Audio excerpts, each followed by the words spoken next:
Alors bonjour à tous, j'espère que vous allez bien. Dans cette vidéo, je vais vous parler de la voie de l'excellence quand on est développeur, quand on est indépendant, freelance ou entrepreneur tout simplement, qu'on a un projet à lancer. Pourquoi choisir cette voie de l'excellence et pourquoi est-ce que pour moi c'est un choix qui est à la fois indispensable et surtout une super philosophie pour gérer votre activité, vos projets vraiment au quotidien. En fait, je rencontre pas mal d'entrepreneurs, pas mal de développeurs, peu importe les projets qu'ils ont.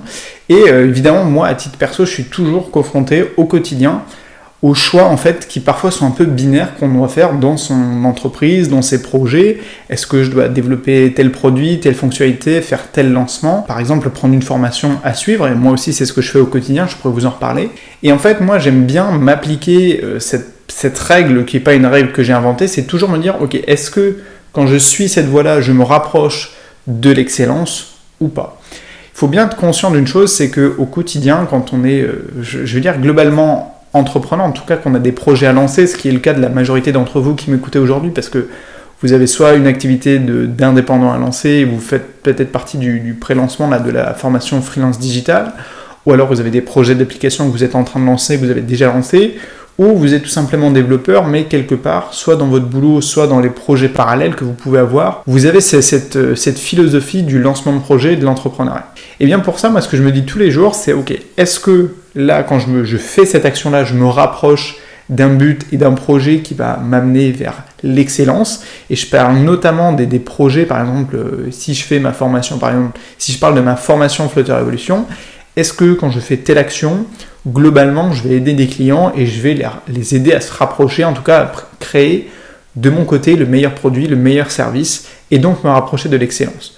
Ou alors, est-ce que, et ça c'est un choix auquel on est tous confrontés au quotidien, c'est plutôt le choix de l'impatience, et on parle aussi moi j'aime bien le mot l'appât du gain, parce que c'est quelque chose qui rôde en permanence autour de l'entrepreneur. Par exemple, je connais des gens qui font de l'immobilier, qui me parlent souvent d'immobilier. Quand je les entends parler, moi ce que je vois à travers leurs paroles, c'est qu'ils sont en mode, entre guillemets, appât du gain. C'est-à-dire qu'ils ne voient que l'appât financier derrière, par exemple, un projet immobilier, l'achat-revente, la location, etc. Et moi, ce que je préfère avoir au quotidien, et pour moi c'est une vraie leçon de la vie c'est que tant que vous êtes en mode appât du gain, vous êtes en mode court terme. Et ça, alors on passe tous par là à un moment donné dans notre vie, dans notre carrière, ça va pendant un temps, mais c'est pas tenable sur le long terme, parce qu'on fait des erreurs, et à la fin, on finit par tomber parce qu'on fait trop d'erreurs. Moi, la philosophie que j'ai, c'est une philosophie qui est évidemment celle de plein d'autres entrepreneurs qui ont vraiment du succès, ou en tout cas qui ont bâti des projets extraordinaires. C'est la philosophie de l'excellence, c'est-à-dire qu'on voit très loin, on se dit pas qu'on est parfait aujourd'hui, on ne dit pas que nos produits, nos services sont parfaits. Par contre, sur le long terme, si vous pouvez prendre l'exemple d'Apple par exemple, on vise l'excellence. Le but, c'est justement de ne pas aller se comparer aux autres. Et je pense, je fais cette vidéo notamment parce que là, je rencontre plein d'entrepreneurs et plein de développeurs qui sont à leur compte, et aussi des entrepreneurs qui veulent se lancer à leur compte. Et on peut avoir ce syndrome, notamment quand on veut se lancer en freelance, d'aller comparer ses propres services, ses propres compétences à celles des autres, et se dire finalement, moi, je suis pas assez bien. Ou alors, je ne mérite pas de me facturer assez cher parce que j'estime ne pas avoir, par exemple, assez d'expérience ou suffisamment de bonnes compétences. Moi, ce que je vais dire à ces gens-là, et c'est là, on est à 2-3 jours du début du lancement de la formation freelance digital. D'ailleurs, vous avez toujours une offre en cours si vous regardez cette vidéo le jour de son lancement, de sa sortie. Mais moi, ce que je vais dire à tous les entrepreneurs qui veulent se lancer en tant que freelance, en tant qu'indépendant et développeur notamment indépendant, c'est viser l'excellence, c'est-à-dire viser le long terme. Quand je te parle de long terme dans une carrière, je parle de minimum 5 à 10 ans. Après, vous pouvez avoir plusieurs carrières dans une vie, donc justement, déjà 10 ans, ça constitue déjà une petite carrière, mais visez le long terme.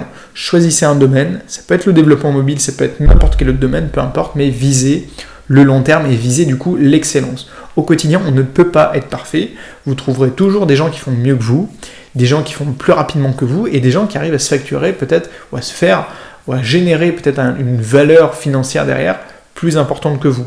Personne n'est parfait, et en tout cas être parfait dans les 3 domaines, c'est compliqué, à l'exception peut-être d'Apple, par exemple, qui fait des très bons produits, qui a une marge excellente, et qui en vend des millions. Bon, mais ça, c'est une exception, et c'est une entreprise qui, malgré tout, a peut-être aujourd'hui 50 ans, je ne sais pas combien d'années date Apple maintenant, mais ne vous comparez pas, si vous voulez, directement à des grands exemples comme ça. En fait, votre seul modèle, c'est vous-même, et viser l'excellence, c'est de se dire, ok, est-ce qu'aujourd'hui, je suis meilleur qu'hier ?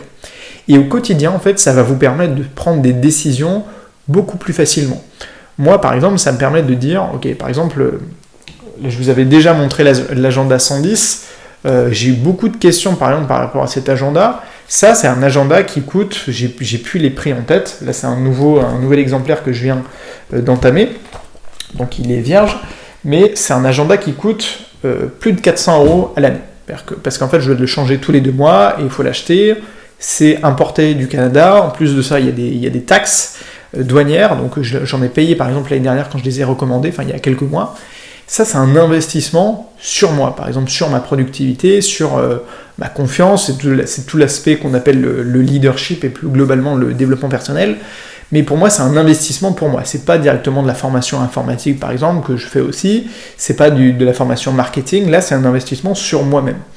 Et donc, au quotidien, je peux me demander, ok, soit j'économise la somme d'argent que j'ai mis dans cet agenda, ou alors je l'investis dans autre chose, ou alors je le dépense, ou alors je le mets de côté. Ok ? La voie de l'excellence, se dire, ok, est-ce que c'est un produit qui est parfait ? Pour moi, c'est un bon produit. Est-ce qu'il est parfait ? Non, parce que moi-même, en fait, je peux pas m'en servir parfaitement. C'est un agenda, par exemple, qui demande quand même de la discipline, d'être tous les jours investi à écrire dedans, pour que je me dise, ok, moi, l'investissement, il est rentabilisé. Mais qu'est-ce que je me dis pour prendre la bonne décision ? Je me dis, ok, il y a 2 voies qui s'offrent à moi aujourd'hui. C'est soit je prends cet agenda, par exemple, je vais me rapprocher de l'excellence. Ça, je sais que ça va me rapprocher d'une version de moi qui, globalement, va être meilleure. Et surtout, pour mon entreprise, pour mes projets, pour mes produits et services, ça va les améliorer. Ça, je le sais. Même si c'est pas parfait, même si le rendement il n'est pas de 100%, ça va m'aider. Et puis, il y a l'autre version de moi qui va dire non, je préfère mettre cet argent de côté ou le dépenser ou acheter un écran plat, etc. Et je pourrais le mettre dans quelque chose d'autre. Okay ? Au quotidien, vous allez être amené à faire des choix. Et en fait, quand je vous dis excellence, il n'y a pas du gain, ça se résume aussi à long terme, court terme. Sur le court terme, je peux économiser de l'argent en ne prenant pas cet agenda. Et je prends cet agenda, mais vous pouvez prendre à peu près n'importe quel exemple que vous avez au quotidien. Ça peut être une formation, par exemple, à prendre en ligne. Moi, aujourd'hui, j'investis chaque mois minimum 300 € dans de la formation en ligne, et notamment parce que j'ai des formations qui sont par abonnement. C'est des programmes soit de développement personnel, soit de marketing, soit de business en général, mais j'investis énormément parce que je me suis formé pendant des années au développement informatique, et donc aujourd'hui j'ai besoin aussi de passer un peu à l'étape d'après où moi j'ai envie de lancer mes startups, et c'est ce que je vous fais partager en fait à travers le projet Startupper. Mais vous allez être vraiment confronté dans plein de situations au choix, est-ce que j'investis sur le court terme ou est-ce que j'investis sur le long terme ? Et donc je vous conseille toujours de choisir le long terme.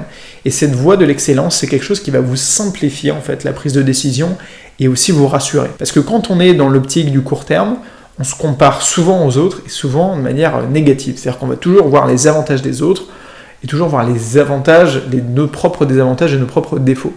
Si je me regarde, moi, par exemple, je vais me comparer à d'autres youtubeurs, je peux voir la différence d'écart entre d'autres youtubeurs et me dire, finalement, je suis pas si populaire que ça, j'ai pas tant de vues que ça, etc. Ça, c'est une manière que je peux avoir et je le fais.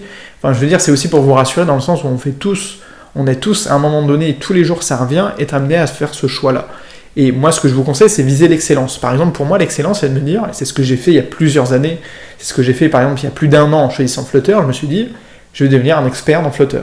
Ça m'a permis de créer des cours, ça m'a permis de vendre des services, de prestations de services, et ça, c'est quelque chose où, au quotidien, je me dis, est-ce que je suis parfait ? Non. Mais par contre, sur 5 ans, sur 10 ans, je peux me dire, je veux devenir la référence, par exemple, francophone dans le domaine du développement mobile, et plus précisément de Flutter. Et après, votre cercle de compétences, vous pouvez l'élargir. C'est-à-dire que moi, ce que je conseille aux freelances, ça va être de choisir évidemment un domaine, soit un langage, soit un plus grand domaine qui lui appartient. Mais je ne conseille pas d'en choisir évidemment plusieurs, même si vous allez avoir des retours que je vous partage là sur la chaîne YouTube de développeurs qui ont plusieurs évidemment langages ou domaines d'expertise, mais c'est étalé sur plusieurs années. Et en tranche de 5 à 10 ans, en fait, on se spécialise pendant plusieurs années sur un outil, et puis en fait, ça devient beaucoup plus facile au quotidien de gérer son entreprise, notamment de freelance, quand on a acquis une véritable expertise, et qu'en fait, c'est beaucoup plus tranquille pour nous de gérer les clients, de gérer les projets, parce qu'on n'a plus de stress associé à la difficulté. C'est que du bonus, c'est que du plaisir, c'est que du oui, on peut négocier les prix, mais en fait, pour moi, c'est tout réglé. Et bien, ce niveau-là d'aisance, si je peux dire, vous l'obtiendrez, vous allez pouvoir l'acquérir lorsque vous aurez décidé de choisir l'excellence dans un domaine. Et donc ça, c'est valable pour ceux qui ont des projets de freelance qui veulent se lancer à leur compte. Visez l'excellence. Ne vous dites pas, je vais faire ça pour gagner un peu d'argent sur le court terme. Visez l'excellence sur 5, 10 ans minimum, en tout cas sur 5 ans déjà, c'est vous avez une bonne marge de manœuvre. Et puis aussi pour ceux qui ont des projets d'application, plutôt que de dire ok, je veux monétiser une application, je veux créer un projet, moi ce que je fais par exemple avec l'application Startupper, c'est vraiment de me demander au quotidien comment je fais pour apporter de la valeur à des gens, à des entrepreneurs, ici à des freelances, alors qu'il y a déjà d'autres plateformes existantes. Qu'est-ce que je peux apporter comme valeur complémentaire peut-être aux autres services, sans me dire que de toute façon le projet va être révolutionnaire dès le départ. Au début, pensez valeur, pensez excellence, pensez aide à vos clients, et c'est ça qui va vous permettre de développer les meilleurs produits. En gros, pour la plupart d'entre vous, vous avez déjà en tête le projet soit d'application ou soit la prestation de service que vous voulez proposer, mais au quotidien, vous allez faire plus ou moins des actions qui vont soit vous rapprocher de l'excellence, soit vous éloigner parce que vous vous dites que ça vous rapproche plus directement, par exemple, d'un résultat financier. Si votre seul but, c'est de, dès le premier mois, par exemple, proposer de la monétisation dans une application, là, on est plus en mode, ok, on veut rentabiliser directement. Bon, pour certaines personnes, ça va aussi marcher, hein. Mais ce que je veux vous donner comme conseil, c'est juste, au quotidien, demandez-vous, est-ce que je choisis la voie de l'excellence? Et vous prenez des exemples comme Apple, mais plus récemment, vous avez l'exemple de Tesla. Tesla, pourquoi est-ce qu'ils sont si différents des autres constructeurs? Parce que eux, leur voie, c'est l'excellence. On a des acquis dans l'automobile, par exemple. On sait il y a 4 roues motrices, enfin il y a 4 roues dans une voiture, un moteur, bon là il est électrique, mais c'est simplement que eux, de la même manière que Apple le fait, chaque année ils se demandent, ok, comment est-ce qu'on peut améliorer le produit? Comment est-ce qu'on peut le rendre meilleur? Et en fait, c'est des entreprises qui deviennent leaders de leur marché parce qu'ils ne s'arrêtent jamais d'innover et parce qu'ils ne s'arrêtent jamais de dire, ok, on avait ça comme fonctionnalité, mais maintenant on va faire ça parce que potentiellement c'est mieux pour l'utilisateur, pour le client, pour celui qui va acheter, consommer votre produit ou votre service. Donc voilà pour cette vidéo, retenez juste qu'au quotidien, faites toujours le choix de l'excellence parce que c'est un choix en fait qui va se représenter tous les jours dans votre activité, que vous soyez entrepreneur, développeur ou même salarié. Choisissez toujours l'excellence parce que déjà au quotidien, vous allez vous sentir mieux, beaucoup plus légitime. Si par exemple aujourd'hui vous débutez une carrière de freelance et si ça vous intéresse, bon évidemment commencez le programme Freelance Digital, vous avez 5 vidéos gratuites à recevoir directement dans votre boîte mail, mais choisissez l'excellence parce que vous allez vous sentir beaucoup plus à l'aise, beaucoup plus serein, beaucoup plus confiant aussi par rapport à votre carrière, à votre avenir, et ça c'est un luxe qui n'a pas de prix et c'est pareil en fait pour les projets d'application de start-up en général. Vous dire ok, est-ce que ça va marcher, est-ce que ça va pas marcher? Choisissez un domaine, une niche, fixez-vous cet objectif et visez l'excellence avec un ordre d'année pour moi qui est entre 5 à 10 ans minimum. Et puis si vous êtes comme Tesla, Apple, vous visez directement 20 ans et là vous vous dites ok, je veux devenir le meilleur du monde dans ce domaine-là, mais évidemment ça c'est un petit peu le niveau au-dessus de ce dont on parle aujourd'hui dans cette vidéo. Donc voilà, j'espère que cette vidéo vous a plu. N'hésitez pas à commencer le cours gratuit de Flutter Evolution pour recevoir ici 6 vidéos, en fait c'est le premier chapitre de la formation Flutter Evolution. Si vous avez des questions, vous pouvez me les poser en commentaire ou directement par mail. Et puis le cours gratuit de Freelance Digital, c'est un cours qui est complémentaire à Flutter Evolution, c'est pour vous apprendre à lancer votre activité avec des exemples concrets. Par exemple, moi je vais vous montrer aussi comment je coach mes propres clients, comment je donne moi-même mes prestations de service et je vous ferai aussi un suivi de ça en bonus dans la formation. Moi je vous dis à très vite sur la chaîne YouTube et sur le blog et surtout n'oubliez pas de rêver très grand. Allez, salut!